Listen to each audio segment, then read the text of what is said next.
What are physical and psychological stigmas? Stigmas can be either psychological or physical. Psychological stigmas result from events that occurred on the property, while physical stigmas affect the property itself or the health of the residents on the property. The two types of stigmas can come in many forms.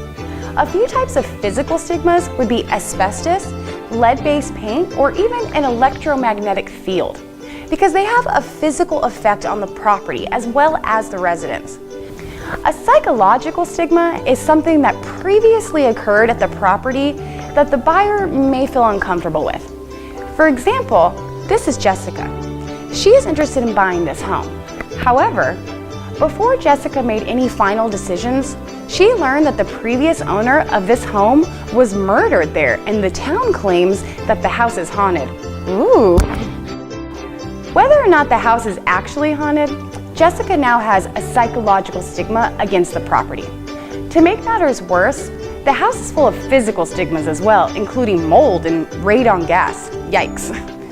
Those are physical and psychological stigmas.